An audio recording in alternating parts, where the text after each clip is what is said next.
छात्रों, मैं संजीव कुमार आज बीए पार्ट सेकंड के छात्रों के लिए इम्पोर्टेंट टॉपिक है जहांगीर। जहांगीर का बचपन का नाम सलीम था और इनके जन्म 30 अगस्त 1569 ईस्वी को फतेहपुर सीकरी में शेख सलीम चिश्ती की कुटिया में हुआ। कहते हैं कि बड़ी मिन्नतों के बाद सलीम का जन्म हुआ था और शेख सलीम चिश्ती जो फतेहपुर सीकरी में रहते थे, उन्हीं के आशीर्वाद से इनका जन्म हुआ। इसलिए कहते हैं कि अकबर इसको प्यार से शेखू बाबा के नाम से पुकारते थे। जहांगीर की माँ हरखां बाई आमेर के राजा बहरमल की पुत्री थी तथा भगवान दास की बहन थी। महाराजा मानसिंह की बुआ जी थी। जहांगीर का प्रथम विवाह 1585 ईस्वी में मानबाई से हुआ, जो आमेर के राजा भगवान दास की पुत्री व मानसिंह की बहन थी। मानबाई से खुसरो का जन्म हुआ, जो उसका सबसे बड़ा राजकुमार था, शहजादा था, जिसे बाद में जहांगीर ने अंधा करवा दिया था, क्योंकि खुसरो ने बादशाह बनने के लिए अपने पिता के खिलाफ विद्रोह किया था और इस बात को जहांगीर सहन नहीं कर पाया और उसने अपने लड़के को पकड़कर अंधा करवा दिया था। जहांगीर का दूसरा विवाह मारवाड़ के महाराजा उदय सिंह की पुत्री जगत गोसाई यानी जोधाबाई से हुआ था। महाराजा उदय सिंह को मोटा राजा उदय सिंह भी कहा जाता है और इसी जोधाबाई से खुर्रम पैदा हुआ था। जोधाबाई को मलिक जहां की उपाधि प्राप्त थी तो मानबाई को साहिब बेगम की उपाधि प्राप्त थी। मानबाई का पद बड़ा था, किंतु बाद में उसने सलीम की आदतों से दुखी होकर और उसका जो लड़का था खुसरो, उसको जब अंधा करवा दिया गया तो दुखी होकर उसने आत्महत्या कर ली थी। बहुत बड़ी मात्रा में अफीम का सेवन कर लिया था, जिससे उसकी मृत्यु हो गई। करमसी जहांगीर की अन्य राजपूत पत्नी थी मेरुनिसा, जो नूर जहां के नाम से प्रसिद्ध थी। 1611 ईस्वी में उनसे विवाह हुआ और उसके बाद जहांगीर पर या सलीम पर सबसे ज़्यादा प्रभाव नूर जहां का ही हो गया। 3 नवंबर 1605 ईस्वी को आगरा के किले में सलीम का राज्याभिषेक हुआ था। शासक बनते ही उसने 12 घोषणाएं जारी की, जिसे आईने जहांगीरी में पढ़ा जा सकता है। ये 12 घोषणाएं अपनी जनता को संतुष्ट करने के लिए या कुछ से अपने पिता, जो जब तक अकबर जीवित थे तब तक तो वो खुश नहीं कर पाए अपने पिता को जहांगीर, लेकिन बाद में अपने पिता का भी मान सम्मान रखने के लिए बहुत सी ऐसी चीज़ें थी जो उसने बाद में लागू की। और एक ये कोशिश की कि अकबर के बाद जहांगीर भी उसी के पदचिन्हों पर चलेगा।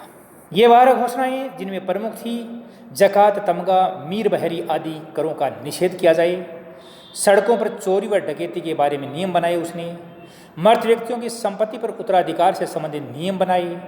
शराब व अन्य सभी प्रकार के नशीली दवाओं के उत्पादन और बिक्री पर रोक लगाया। घरों की कुर्की तथा सजा के रूप में अंग विच्छेद का निषेध किया उसने। संपत्ति का बलपूर्वक अधिकार करने पर रोक लगाई उसने। चिकित्सालयों की सुविधाओं का विस्तार किया। गुरुवार व रविवार को पशुवध पर निषेध, जो अकबर के समय से चला आ रहा था, इसने जारी रखा। रविवार के प्रति उसने सम्मान किया। जागीरों व मनसबों का प्रमाणीकरण करवाया। मदद ए मास, जो भूमि आपके मदद के लिए दी जाती है, उस भूमि को मदद ए मास या एमा कहा जाता है, उनका भी प्रमाणीकरण करवाया। कैदियों को जो बहुत ही लंबे समय से कैद में रह रहे थे, आचरण उनका ठीक था, उनको माफ़ी के लिए भी काम किया। ऐसी 12 घोषणाएं करी। जहांगीर ने नाक व कान काटने के दंड को अवैध घोषित कर दिया, जबकि पहले ये दंड विधान के अंदर यह था। लेकिन जब जहांगीर शासक बना, उस समय वो अपने पिता के खिलाफ उससे पहले 2 बार विद्रोह कर चुका था।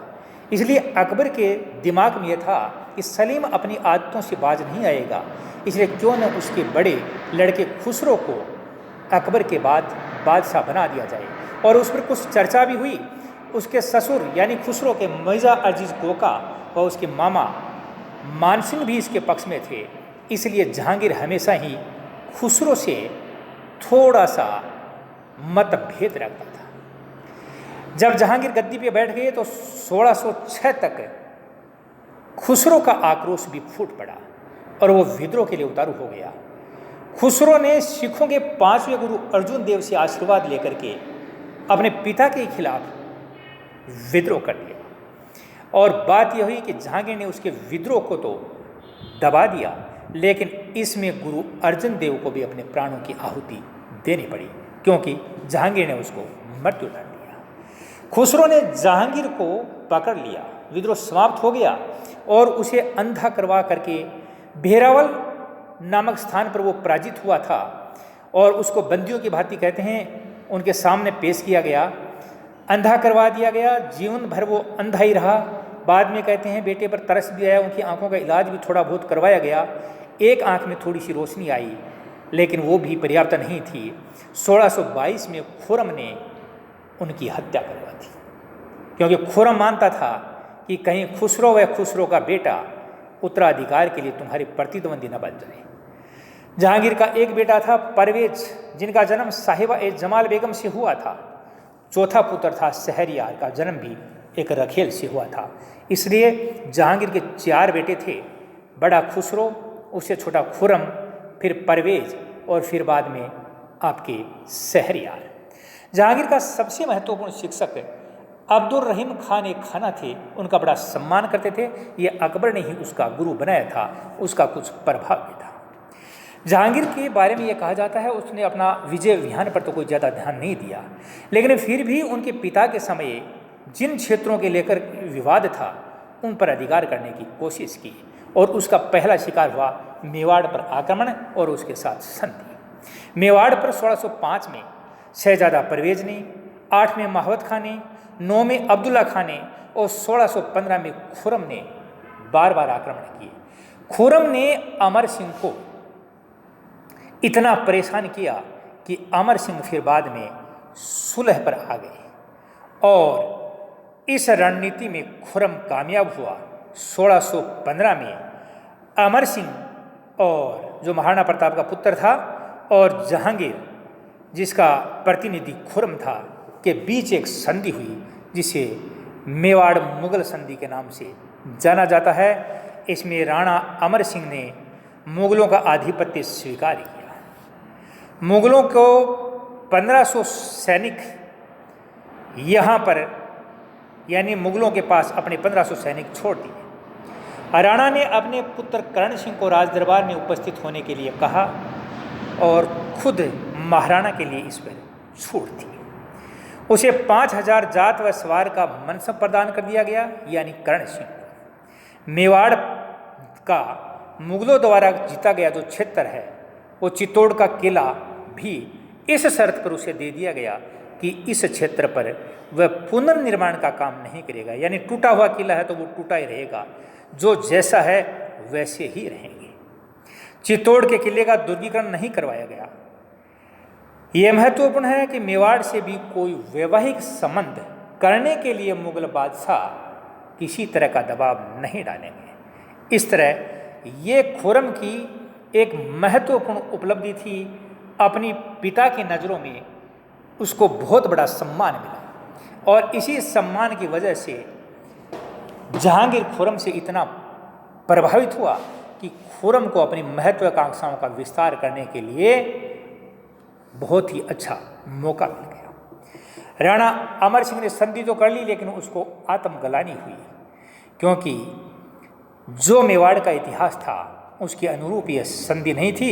इसलिए उसने कहते हैं अपने लड़के को अपना साम्राज्य सौंप दिया और नौचौकी नामक स्थान पर जाकर शेष जीवन साधु के रूप में व्यतीत किया। जहांगीर ने अमर सिंह व करण सिंह को संगमरमर की 2 मूर्तियां बनाकर आगरा के महल के बगीचे में रखवाई। अब दूसरा है जहांगीर का दक्षिण विजय अभियान। हमें ये याद है कि अकबर के समय खानदेश, असीरगढ़ आदि पर आक्रमण हुए थे, लेकिन अहमदनगर का वजीर था मलिक अंबर। वो एक अभिनय सियाई दास था, सिया था। बड़ी बहादुरी से मुगल सेनाओं का सामना किया। 1617 में खुर्रम को अहमदनगर पर आक्रमण करने के लिए भेजा। यद्यपि उनके दोनों के बीच में संधि हो गई, लेकिन अहमदनगर विजय के बाद भी जहांगीर ने खुर्रम को दक्षिण के ऊपर नजर रखने की हिदायत दी। कहते हैं कि मेवाड़ संधि और अहमदनगर विजय के बाद खुर्रम से इतना प्रभावित हुआ जहांगीर कि उसे शाहजहां की उपाधि प्रदान की, और इसी से नाम से इतिहास में खुर्रम है वो प्रसिद्ध हुआ। उसने बीजापुर के शासक इब्राहिम आदिल शाह द्वितीय को भी फर्जंद की उपाधि दी, यानी जहांगीर ने। उसने भी उसकी अधीनता स्वीकार की थी। मुगलों से मुकाबला करने के लिए मलिक अंबर ने गुरिल्ला युद्ध पद्धति अपनाई। कहते हैं कि मलिक अंबर ने हमेशा मुगलों के नाक में दम रखा। जब मुगल सेना लेकर जाते उनके साथ वो संधि कर लेता, लेकिन जो ही मुगल पीठ फेरते वो उनके राज्य पर आक्रमण कर देता और अपने जो कुछ क्षेत्र मुगलों ने जीत लिए थे उन पर वापस अधिकार कर लेता। 1622 में जहांगीर ने शाहजहां को कंधार पर चढ़ाई करने का आदेश दिया, किंतु इस समय शाहजहां के दिमाग में यह आ गया कि अगर वो दूर चला जाएगा तो पीछे से जहांगीर के बाद कोई भी गद्दी पर अधिकार कर लेगा, क्योंकि जहांगीर का स्वास्थ्य अक्सर खराब रहता था। इसलिए 22-23 में शाहजहां ने उत्तर पश्चिमी सीमांत प्रदेशों यानी कंधार पर चढ़ाई न करके विद्रोह कर दिया, जिसे जहांगीर के सबसे विश्वास पात्र सेनापति जमान बेग यानी महावत खान ने दबाया। शाहजहां ने मांग की कि उसे संपूर्ण पंजाब व रोहतासगढ़ का किला दे दिया जाए, तभी वह कंधार जाएगा। जहांगीर ने इस मांग को ठुकरा दिया। 1626 में महावत खान ने जहांगीर के समय ही विद्रोह कर दिया और जहांगीर को बंधक बना लिया। महावत खान को अमीर उल उमरा का पद प्राप्त था, लेकिन महावत खान ने भी बगावत करने का प्रयास किया। इन विद्रोहों के कारण दक्षिण के अभियान बंद हो गए। उनके जो राज्य के अंदर विजय अभियान जो चला था वो बंद हो गया। 1620 में कहते हैं कि जहांगीर के समय पंजाब की पहाड़ियों में स्थित कांगड़ा के दुर्ग पर भी अधिकार कर लिया गया। कांगड़ा को लाहौर के सूबे में मिला दिया गया। 22 में फारिस के शाह अब्बास ने जहांगीर से कंधार को छीन लिया। 28 अक्टूबर 1627 ईस्वी को जहांगीर की लाहौर में मृत्यु हो गई और लाहौर के निकट ही शहादरा में एक सुंदर बगीचे में रावी नदी के किनारे उसे दफना दिया गया। वहीं उसकी कब्र पर उसका मकबरा है। जहांगीर कहते हैं कि फारसी व तुर्की भाषाओं का अच्छा ज्ञाता था। अपनी आत्मकथा तुझके जहांगीरी फारसी भाषा में उसने लिखी थी, यानी उसका कुछ भाग बाद में लिखा गया, अधिकतर भाग जहांगीर के द्वारा ही लिखा गया। तुझके जहांगीरी में उसने अपने 16 वर्षों का इतिहास लिखा है। बाद में 3 वर्षों का जो इतिहास था वो इतिहासकार मोतमिद खान ने पूरा किया था। अंत में तुझके जहांगीरी को मोहम्मद हादी ने पूरा किया था। जहांगीर फलों के राजा, आम का बहुत शौकीन व प्रशंसक था। विलियम फिंच व फ्रांसिस्को पेलसार्ड भी जहांगीर के काल में आए थे। सर टॉमस रो कहते हैं कि जहांगीर से अजमेर में मिला था और वहीं पर अंग्रेज़ों के द्वारा जो हिंदुस्तान के साथ व्यापार किया गया उसकी अनुमति यहीं से प्राप्त की थी। जहांगीर प्रथम शासक था जिसने सिक्कों पर तस्वीर खुदवाई। इससे पूर्व अकबर ने 1601 में असीरगढ़ की विजय की स्मृति में कुछ चांदी के सिक्कों पर, जिनमें अकबर एक बाज के साथ घोड़े पर चढ़ा हुआ था, दिखाया गया था। अकबर के शासन के 50वें वर्ष 1605 ईस्वी में कुछ सिक्के चलाए गए थे जिस पर राम और सीता की मूर्ति के साथ देवनागरी लिपि थी और राम सिया लिखा हुआ था। कहते हैं इसी तरह के लक्ष्मी अंकित चित्र मोहम्मद गोरी ने भी चलाए थे। इसलिए लगभग अपने पिता की जो नीति थी उस पर जहांगीर चला। वह संपूर्ण तो उसका पालन नहीं कर पाया, लेकिन फिर भी काफ़ी प्रयास उसने किया कि उसका साम्राज्य है वो बना रहे, उसके सिद्धांतों पर चलता रहे। यद्यपि जहांगीर शराब और अफीम का आदी था, नशा वो ज़्यादा करता था, इसलिए वो कभी कभी ये भी कहा करता था कि मैंने 1 शेर शराब व आधा शेर कबाब के बदले मैंने मेरा पूरा साम्राज्य नूरजहाँ को दे दिया। यानी नूरजहाँ ही प्रशासन की देखभाल किया करती थी।